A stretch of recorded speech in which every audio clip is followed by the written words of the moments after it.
Hi guys, another dumb civilian here bringing you my in-depth review of the Sig MPX. We're going to cover a lot of details on this PCC, so grab a chair, get comfortable, and let's dive right in. The MPX has an 8-inch cold hammer forged barrel with a 1 to 10 twist rate and a 13.5 by 1 left hand thread pitch. I don't know why Sig chose this thread pitch. Honestly, out of everything on this gun, that was probably the worst decision they've ever made. There's really no suppressors that have 13.5 by 1 left hand. I have an octane 45 on the Sig MPX right now. It has a 13.5 by 1 left hand flash hider underneath there with an ASR mounting system here. It's super heavy. It's not ideal. It's not really what I wanted to use. I really wish that it could have been 1/2 by 28 because it just so many more options out there on the market. If anything out of this rifle, that's probably its biggest shortcoming. I'm going to just hammer that out right now. It has a forged 7075 T6 aluminum receiver. It has fully ambidextrous controls, safety selector, magazine release, bolt release. It even has a modular handguard system where it takes one pin to be able to pop and slide that thing right off. It's got a flared mag well, a Picatinny rail adapter on the back where you can attach any of your favorite braces or stocks. I have the SB Tactical MPX brace on here where it has the rails that slide into the receiver. This is my favorite adapter, brace adapter for it, mainly because of the fact that when it collapses in, it looks real slick, and then on top of that, you get a nice cheek weld to the top here. Now, there is a folding brace that Sig makes. The brace kind of spins around, isn't super awesome. SB makes a better version of that.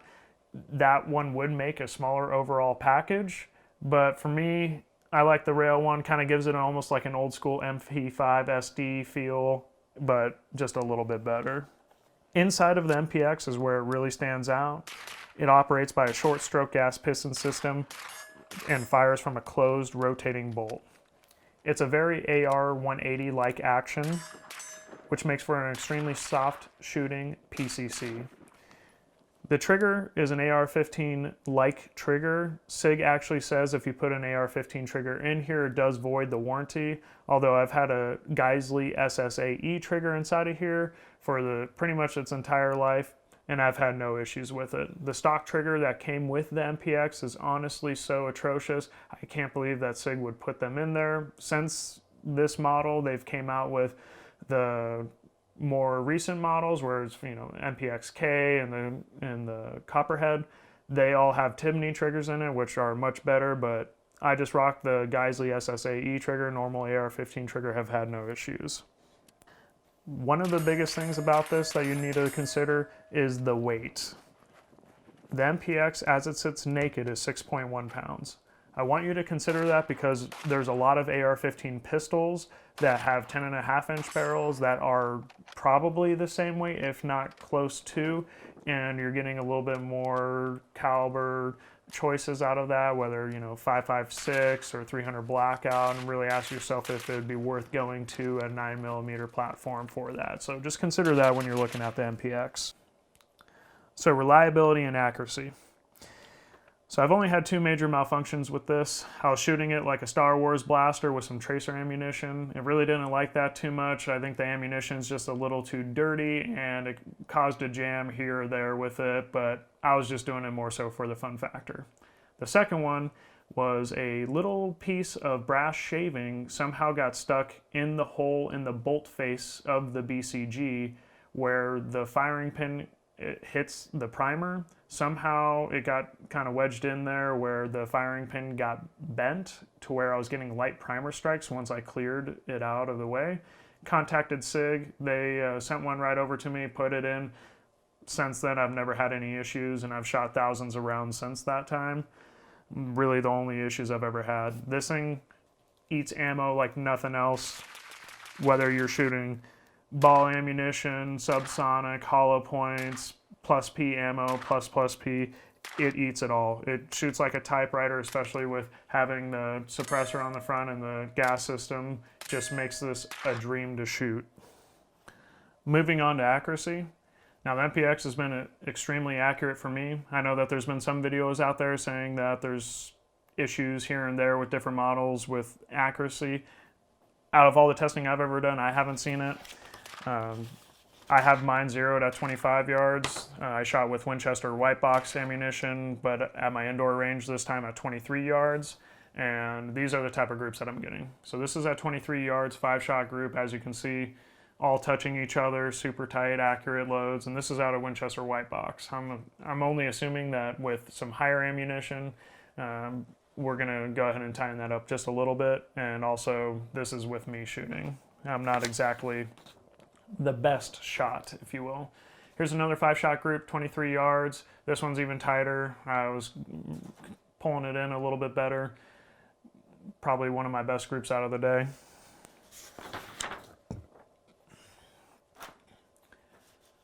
Another one, 23 yards, 5-shot group. As you can see, a little pattern's forming here where all the shots are touching. You might have some deviation, probably just me. I don't have the greatest eyes in the world, so at 23 yards with a red dot, kind of what I'm expecting. 4-shot group, like I said, nothing crazy.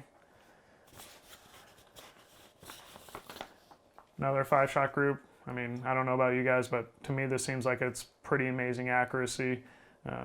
There's a lot of other PCCs that don't come close to this at even this distance. It can almost seem like, you know, shotgun pattern going on here, but the MPX is keeping it real nice and tight.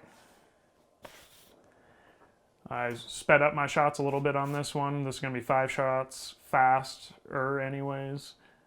Opened up a little bit, but even still, I was noticeably shooting faster. And then this is going to be a 15-shot group at 23 yards. As you can see, if this was just a little bit higher, it'd practically eat out the entire center there. So pretty awesome.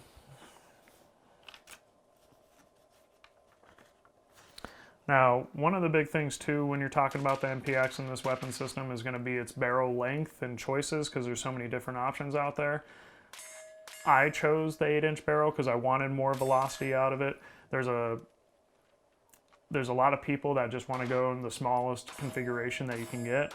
I don't really see the point in that. I want to get the most velocity out of a system like this where already a 9mm doesn't have exactly the best range, if you will, for engagements. I would say about 200 yards is really where you're stretching it, and that's even with an 8-inch barrel. Now you cut it down to a 4-inch, or even how the copper heads are, where it's like a 2.5, 3-inch barrel. It just doesn't really make sense to me over even a pistol at that point. So at least with the 8-inch barrel, you're getting more velocity to be able to stretch the legs of this thing a little bit more. All right, field strip and cleaning. So the MPX is just like an AR-15. You got 2 takedown pins here. One of the things you got to make sure is that you have your brace fully extended here, because otherwise the rail will actually keep it from being able to open up. So we're going to go ahead and make sure it's clear. Drop the mag, release the bolt with that ambidextrous bolt release. Push that pin. Open her up. That's what she said. All right. And here's your BCG. It's really all that there is to it. There's no buffer springs down here or buffer tubes, any of that. You got your guide rods, your recoil springs, bolt carrier, rotating bolt like I was talking about here. Yeah, pretty basic. One of the things that you do need to think about though is cleaning this isn't super awesome because of the channels that are required for the guide rods. You do have some buildup that kind of gets close to where the gas operating system is at. Just little brass shavings and carbon kind of gets in there, and I'm a little OCD. Whenever I go to clean this thing, I really want it to be like white glove treatment where everything's clean, and it's just kind of hard to get down into that part of the receiver. Not really a big deal, doesn't really affect anything, but it is something to note and to think about. Putting it back together is very AR-15-like. The T charging handle is almost identical to an AR-15. It is slightly different though. Just got to make sure that that's in the rail, and then we got to put this back in the receiver. It's a little hard to do on camera, so I'm going to go ahead and do some movie magic for you and get this thing put back together.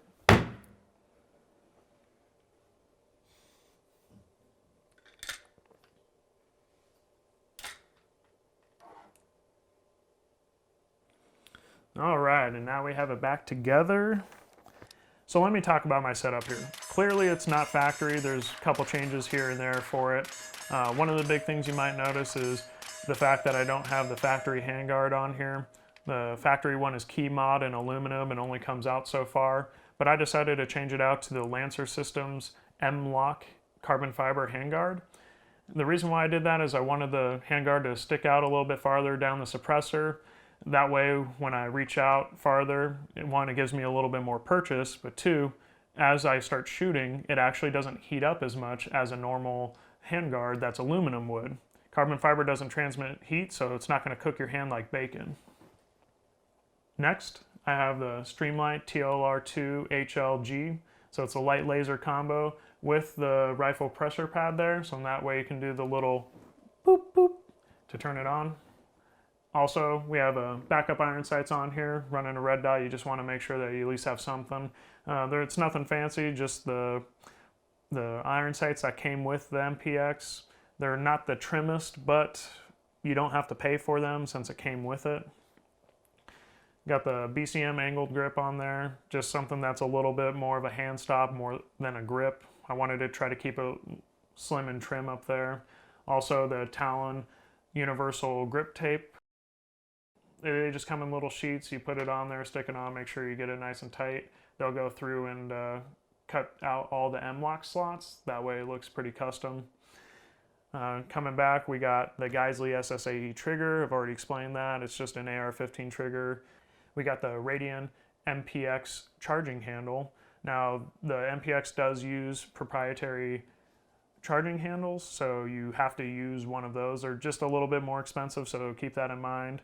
And then obviously the SB MPX tactical brace. At the bottom here, swapped out the standard Sig grip to the Magpul MOE grip. Just a little bit more ergonomic for me. Wanted to get something a little bit more vertical. Nothing too special there. Pretty standard on that stuff. And at the end of the day with the MPX, it's such a modular system that really anything you want to do to it, you can. If you want to have a folder in the back, or if you want to have like a standard buffer tube, you can always put that on there. If you wanted to have a shorter barrel, it's 2 screws, pops right out. You can put a shorter barrel in there. Whether or not you want this type of handguard, aluminum handguard, Picatinny rails, I mean really anything. It's such a modular system, you can pick and choose and set them up any way you want. Just know that it does come with a price on doing that. It's not the cheapest to have a bunch of different barrels lying around, but it could be worth it.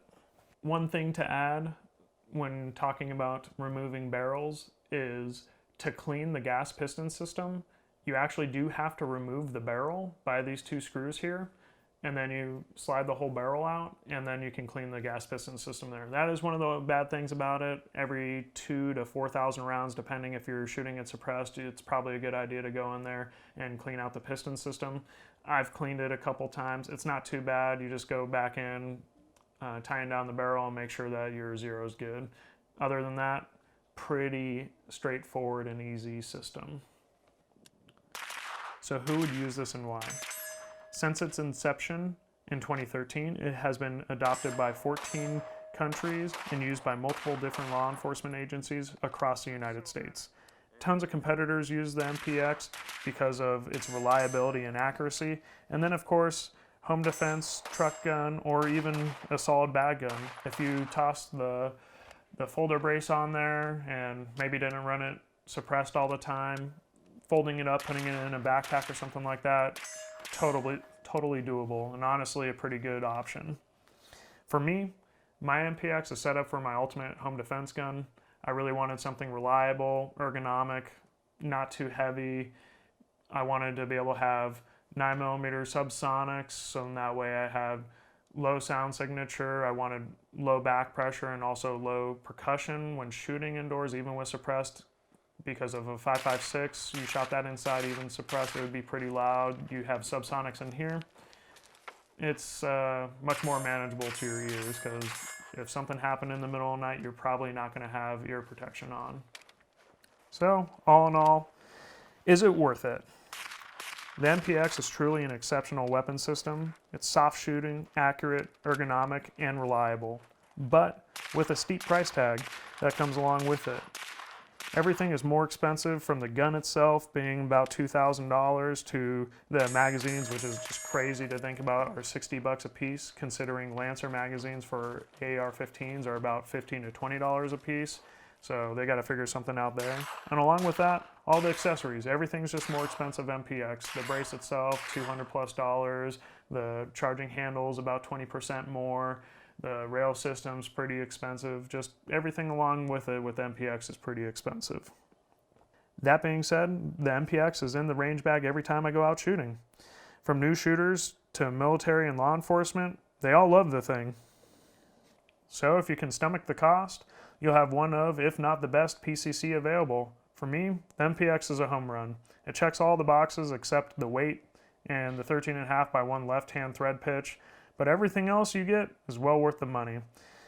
But at the end of the day, what do I know? I'm just another dumb civilian. If you like that video, go ahead and hit the subscribe button, like, comment, and check out the description below to find the links to all the gear used in today's video. To keep up with the daily post as we grow the channel, go ahead and follow me on Instagram at AnotherDumbCivilian. And thanks again for tuning in.